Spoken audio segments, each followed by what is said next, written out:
is 34th lecture, and we are discussing correlation interaction. It is basically the 5th module of this. And today we are going to talk about what we are going to discuss the 34th lecture, that is dispersion, attenuation of waves, and damping.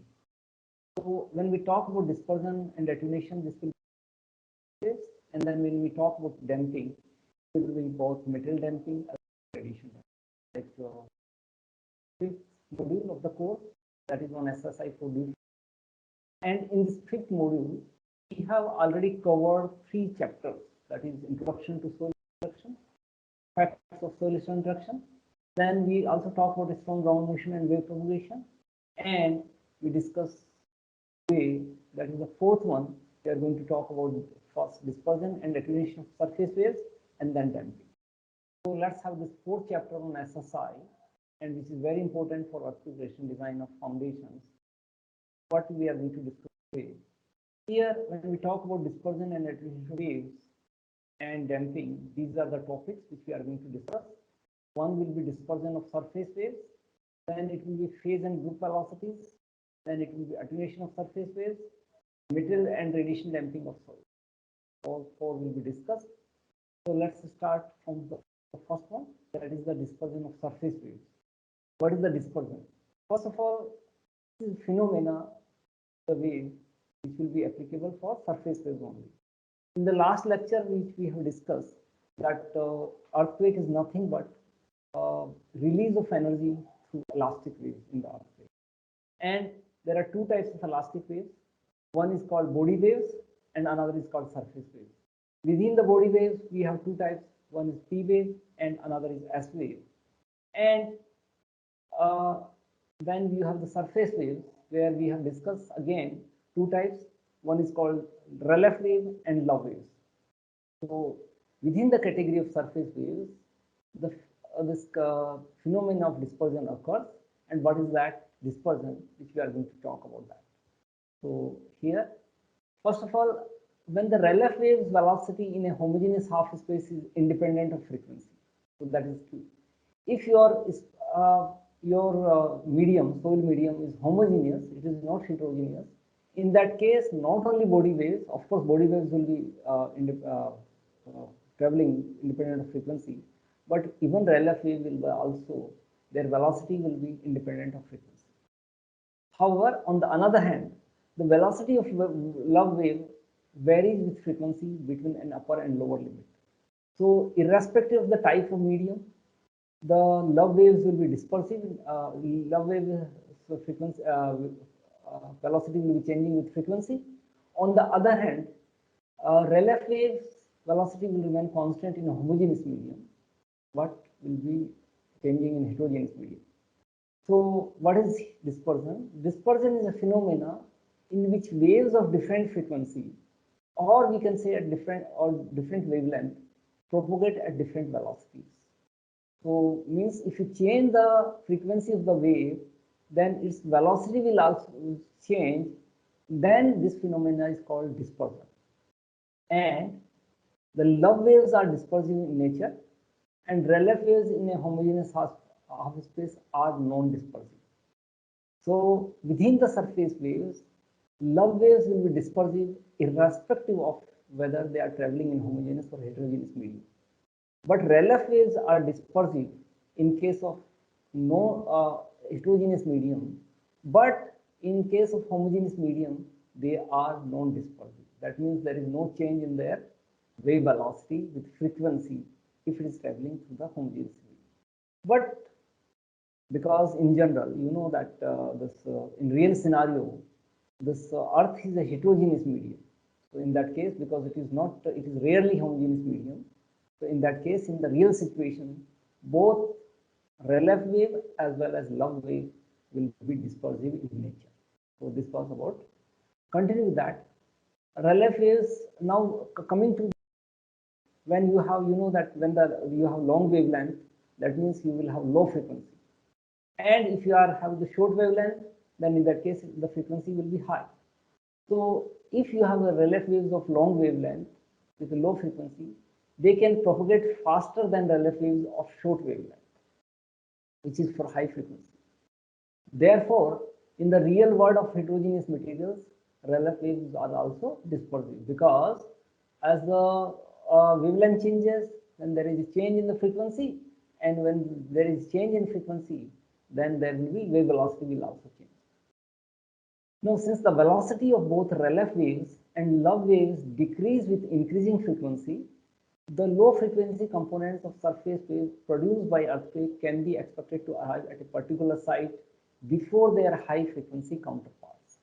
And this tendency to spread the seismic energy over time is an important effect of dispersion. So within the same type of wave, let's say you have surface wave, which is a RLF wave and love wave. Now within the same wave, if the frequency is changing, in that case, low frequency component of the wave will arrive at a site faster than high frequency component. And the reason being that low frequency component of the wave will have the higher wave velocity compared to high frequency component.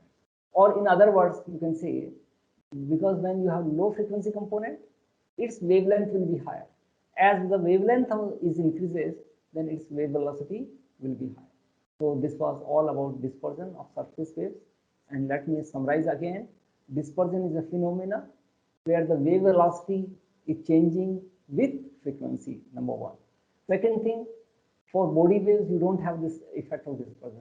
Dispersion will be applicable only for surface waves, and in real heterogeneous medium, both RLF wave and love wave will be dispersive in nature.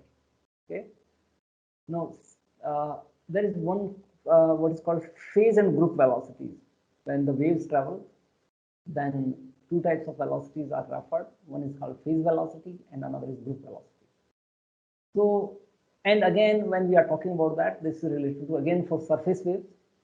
And for the surface waves, the solution for RLF wave velocity, which is denoted as V subscript R, and love wave velocity, which is denoted V subscript L, are based on the assumptions of harmonic loading, which produces an infinite wave frame. So the solutions which is calculated for RLF wave and love wave, they are based on harmonic loading. Now, these velocities describe the rate at which points of constant phase, for example, peaks, troughs, or 0 points, travel through the medium and are called phase velocities. So you have, let's say that when we say the constant phase means you can say that points, which is maybe either it could be peak, you pick up troughs or 0 points. So these points, whether you say, let's say, peak of a wave is traveling with some speed. So if they are traveling, like that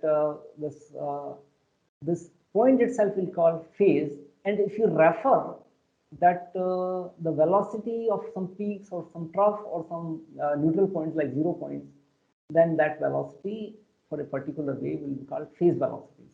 And phase velocities, in the sense, it could be RLF wave velocity or love wave. But this is related to a single point. Now, a transient disturbance will produce a packet with similar frequencies, and this packet of waves travel at the group velocity. First of all, this packet of waves are frequency is in the similar range, number one. That is not very much different, because once the frequency gets changed, naturally the wave velocity will be different. So the packet of waves with similar frequency contents that travels together, and their velocity will called group velocity, and group velocity CG, which is given by this relation, CG equal to C plus K dC by dK. Here, what is C here? C, small c, is called the phase velocity, and this phase velocity could be either VR and VL. K is called wave number, and let's discuss in the next slide. So where C is the phase velocity equal to VR or VL, depending on which type of wave is being considered. If you are considering the RLF wave, then it will be VR. If you are considering love wave, then it will be VL. And K is the wave number, and this wave number is equal to what is called K equal to omega by VR or omega by VL is the case applicable, where omega is frequency of excitation. So this is the wave number. Now, in a non-dispersive material, this dc by dk, where c is the phase velocity and k is wave number. So this dc by dk will be 0. So the group velocity is equal to the phase velocity. So once you have this non-dispersive material, then in that case Cg and Cc will be the same thing. However, when you have a dispersive material like for heterogeneous material, since both materials generally decrease with increasing frequency in geologic materials, which we have already discussed, when the frequency increases, the wavelength will decrease, and wavelength decrease, then wave velocity is expected to decrease. So as a result, because C decreases with K, so this dc by dk is negative, or it is normally less than 0. As a result, using this relation, when dc by dk is negative, so Cg will be smaller than C. So that means the group velocity is lower than the phase velocity. So normally the group velocity is lower than the phase velocity. So that comes out of that. Now this was all about what we have discussed so far. We have discussed dispersion of surface wave and then phase and group velocity. Now another phenomena which is more relevant for surface waves, and that is called attenuation of surface waves. And what is that attenuation? You know that attenuation, what is the literal meaning of attenuation? Attenuation is to get reduced in amplitude. So for example, if you have a source of a light, or if you go away from the source, from electricity power, and the light's intensity get diminished if you move away from some tube light or some bulb. So what that is called attenuation. So, and that is with the distance. So as you go away, the amplitude get decreases. Same thing happens in case of elastic waves of earthquake also. As you go away from the source, the amplitude will get decreased, and this will be called attenuation. And this once decrease in amplitude, so and obviously this decrease in amplitude will depend on the material through which the waves are traveling. So for example, in a homogeneous linear elastic material, the stress waves travels indefinitely without change in amplitude. So if you consider ideal condition, that soil consists of a homogeneous material and it is linear, not and elastic also. In that, if this condition satisfied, then we can assume that the stress waves are traveling without change in amplitude. But this is not the case, and this type of behavior cannot occur in real materials. The amplitude of stress waves in real materials, such as those that comprise the Earth, attenuate with the distance.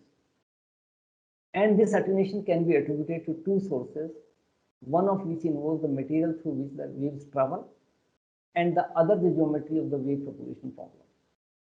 So you have two sources. So when we talk about this attenuation, that means it is one which is when these waves are traveling through some material. So what happens?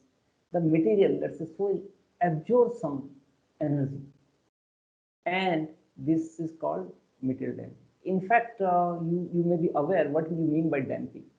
Damping is basically nothing but dissipation of energy. If we talk about damping only, so that is when the damping is present in the system, that can be defined as a dissipation of energy. Dissipation, D-I-S-S-I-P-A-T-I-O-N,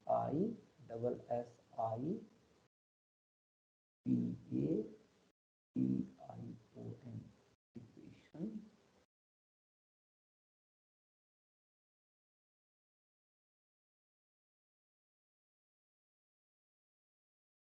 Of energy. Now this dissipation of energy can be in two forms. One is that when the waves are traveling through certain material, then material may absorb some energy, E-N-E-R-G.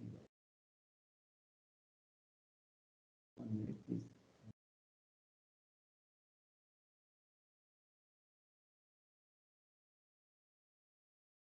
And another things could be that when the waves are traveling through, they are spreading in this large medium, that is the geometrical spreading, and then in that case it will be called radiation damping. Now when we talk about attenuation metal damping, in real materials, part of the elastic energy of a traveling wave is always converted to heat, and this conversion is accompanied by a decrease in the amplitude of the wave. So, and viscous damping, by virtue of its mathematical convenience, is often used to represent this dissipation of elastic energy. So you have this case of first thing is this. Let's go back. So you have metal damping and radiation damping. Now let's discuss about only metal damping only. In case of real material, which is a normally heterogeneous metal, part of the elastic energy of a traveling wave is always converted to heat, and this conversion is accompanied by decrease in the amplitude of the wave. Viscous damping, by virtue of its mathematical convenience, is often used to represent this dissipation of elastic energy. Okay, so normally viscous damping is used because it is mathematically convenient to represent the dissipation of elastic energy. So this is the dissipation of elastic energy, and this dissipation of elastic energy itself is called damping. So this is damping. This is nothing but damping, and this damping is due to here, because this is due to the material, so it will be called material damping. For the purpose of viscoelastic wave propagations, soils are usually modeled as Kelvin-Vogel solids, that is, materials whose resistance to shearing deformation is the sum of an elastic part and viscous part. So here, what is called Kelvin-Vogel solids. Kelvin-Vogel means you have a spring as well as a dashpot. So spring provides the elastic component, while dashpot provides the viscosity component. So what is here? So to represent the material damping here, what you could see, there is a layer of the material. Within this layer, the connection, this can be represented with a spring with a stiffness G, shear modulus, and eta is nothing but viscosity. So this element is subjected to shearing. Shear force is applied, shear stress is applied, thickness of the element is dz. So the movement of one is du. So what you have here, thin element of a Kelvin-Vogel solid, which is subjected to horizontal shearing. Total resistance to shearing deformation is given by the sum of an elastic spring and a viscous dashpot component. So what you have here, first of all, the total resistance will be coming from this spring as well as viscous dashpot, and this total resistance can be represented by here total shear stress G multiplied with gamma plus eta into del gamma by del T. Why tau is nothing but tau xz is the shear stress acting in xz plane, which is perpendicular to y plane, and gamma is shear strength, which can be represented by del u by del z, where u is the rest displacement, is the shear strength, and eta is the viscosity of the material. Here one can understand that the shear stress is the sum of an elastic part, which is here elastic part, and this elastic part is proportional to strain gamma, while viscous part is proportional to strain rate. Okay, so G multiplied by gamma plus eta should be multiplied by not gamma, del gamma by del T, which is the strain rate. So the total shear stress will be coming from two components. One is elastic, another is viscosity, and this is what is called viscous damping. Now coming to this, normally the damping is represented in terms of what is called damping ratio. This is a dimensionless number, and it is a ratio only. And in this case of damping ratio, normally for viscous damping, damping ratio notation is given by Chai, and this is related to what is called the force displacement or stress strain loop as shown in this figure. So what you have is stresses loop is there. In this stresses loop, what you have is here, the total area of this loop is denoted as del W. So energy dissipated in one cycle will be del W, and the peak energy of this triangle will be W, capital W. So the peak energy is the area of this triangle. So the ratio of del W by W divided by 4 pi gives you that damping ratio. Okay. So the damping ratio is defined from this relation, and as the area of this loop increases, let's say even for the same value of W, then the area may get changed. Then area of this loop increases, the damping ratio will increase. Okay. To continue with that, now the peak energy stored in one cycle is denoted W, capital W, and capital W is half E gamma naught square. And with these, damping ratio is given by 1 by 4 pi del W O W eta W O 2. To eliminate frequency dependence while maintaining the convenience of the viscoelastic formulation, above equation is often rearranged to produce an equivalent viscosity that is inversely proportional to frequency. Here, damping ratio is dependent on eta omega, that is the frequency of excitation. But normally, an equivalent damping ratio is found out using equivalent viscosity. If I put the value of eta in such a way that eta is inversely proportional to omega, in that case, eta omega will be constant and eta omega will not be varying, and that form of the damping ratio will be called static damping ratio. And use of this equivalent viscosity ensures that the damping ratio is independent of frequency. So this was about material damping. Now, beside material damping in the soils, there is one more term which is called radiation damping or geometrical damping, and that is very important because in case of structures, you have mostly material damping only, you don't have the radiation damping. But in the soil, if you neglect the radiation damping, then it could be, the results will be very much erroneous. So let's consider what is the radiation. Since material elastic energy of stress field, the specific energy, which is nothing but elastic energy per unit volume, decreases as the waves travel through a material. Okay. So specific energy got decreased as the waves are traveling through the material. The specific energy can also decrease by another common mechanism, which is pure geometric origin, resulting from the decrease in specific energy that occurs as the area of the road increases. So in the first case, the specific energy decrease because due to material properties, because due to some absorption of the shocks by the material. But in the second case, the specific energy decreased due to the spreading of the waves. And this reduction in amplitude due to spreading of the energy over a greater volume of the material is often referred to as a radiation damping, and it is also called geometric damping or geometric attenuation. So whether you call radiation damping, geometrical damping, or geometric attenuation, all three are the same thing. Okay. So continue with this. When earthquake energy is released from a fault below the ground surface, body waves travel away from the source in all directions.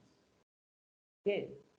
So when you have let's say some source of disturbance, which is called focal point, in that case, when earthquake energy is released, then body waves will travel in all directions. It can be shown that geometric attenuation causes the amplitude to decrease at a rate of 1 by r. So what will happen here?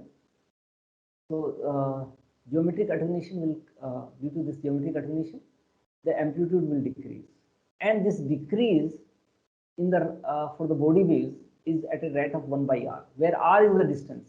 So that means when the r will increase, the amplitude will decrease, or you can say that the amplitude of body waves is decreasing inversely proportional to the distance.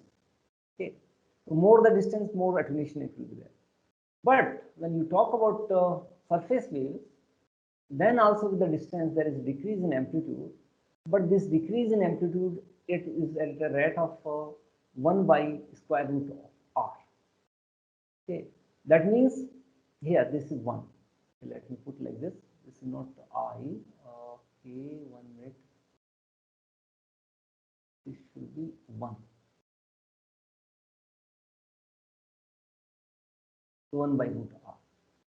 Now, in other words, surface attenuates much more slowly than body wave, because here this will be 1 by r will be decrease at a rate of 1 by r. So there will be for body waves, because r is distance which is more than 1. In that case, you know that the decrease for body waves will be higher than the decrease in the surface waves. Okay, because r is greater than root r. So 1 by r will be less than 1 by root r. So this is the final product. If you multiply by 1 r, then you get the final amount of the amplitude. Same thing is here. So r is greater than 1 by r. That means 1 by r will be less than 1 by root r.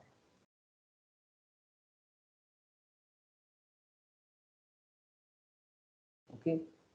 So that means decrease here will be more compared to in this case for surface wave.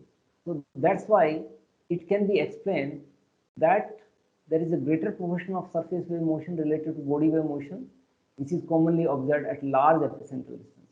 So when you have the large epicentral distance, then the amplitude of surface wave is higher than the body wave. So it can be explained.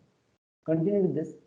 For problems in which energy is released from a finite source, ranging from the large scale case of rupture along an earthquake fault to the smaller scale case of vibrating foundation, radiation damping can be extremely important. In such cases, the effect of radiation damping often dominate those of material damping. So this was about radiation damping. Thank you very much.